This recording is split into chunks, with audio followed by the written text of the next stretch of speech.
નમસ્કાર, good morning. રવિવારનો દિવસ છે ને, રવિવારનો દિવસ થોડોક આંચકાવાળો આવ્યો છે. આંચકો એટલા માટે કારણ કે રાજકોટ અને સૌરાષ્ટ્ર છે ને એને ક્રિકેટનું એમ કહી શકાય કે ગઢ માનવામાં આવે છે. રાજકોટ છે એ સૌરાષ્ટ્ર ક્રિકેટનું ગઢ છે અને સૌરાષ્ટ્રના ક્રિકેટરોની જે ઉપલબ્ધિ અને સિદ્ધિઓ છે એ દેશ અને દુનિયાની અંદર વખણાય છે. પરંતુ સવારના પોરમાં એક આંચકાજનક સમાચાર આવ્યા સૌરાષ્ટ્ર ક્રિકેટને લઈને. સીકે નાયડુ ટ્રોફી રમવા ગયેલી સૌરાષ્ટ્ર ક્રિકેટ એસોસિએશનની એક ટીમ છે, તેમના 5 ખેલાડીઓને લઈને આ સમાચાર છે. આ ખેલાડીઓના નામ તો સામે નથી આવ્યા, પરંતુ તેમની જે હરકત છે ને એ ક્રિકેટને લઈને સૌથી શરમજનક સ્થિતિમાં સૌરાષ્ટ્ર ક્રિકેટ એસોસિએશનને મૂકી દે તે પ્રકારની છે. આ 5 ખેલાડીઓની કીટ છે તેને કસ્ટમ વિભાગ ચંદીગઢ છે તેના દ્વારા રોકવામાં આવી હતી, તેની તપાસ કરવામાં આવી અને આ કીટની અંદરથી દારૂ અને બિયરનો જથ્થો મળી આવ્યો છે.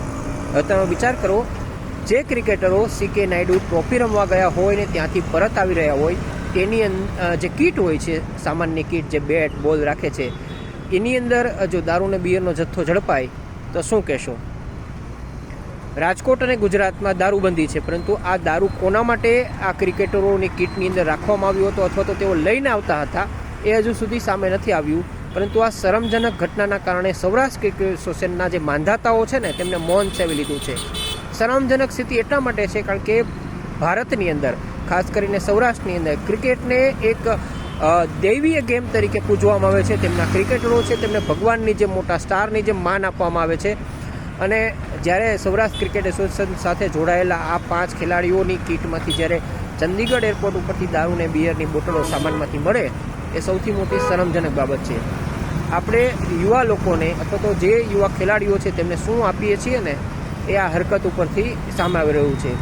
ક્રિકેટના ચાહકો, સૌરાષ્ટ્રના લોકો, રાજકોટના લોકો ઈચ્છે છે કે આ 5 ખેલાડીઓ છે, જો ખરેખર તેઓ દોષિત હોય, તેમની કીટની અંદરથી આ દારૂ મળી આવ્યું છે, તેમના માટે તેઓ જવાબદાર હોય તો તેમની સામે કડક અને યોગ્ય પગલાં લેવા જોઈએ, તો જ એક દાખલો બેસી શકે છે. પરંતુ આવું થવાની શક્યતાઓ ખૂબ ઓછી જોવા મળે છે કારણ કે આ જે 5 ખેલાડીઓ છે ને એમના લાગતા વળગતા લોકો છે ને એ એસોસિએશનની સાથે ખૂબ જ નજીકથી જોડાયેલા છે, એટલે એમની સામે કાંઈ થશે નહીં એવું સત્તાવાર સૂત્રો કહી રહ્યા છે.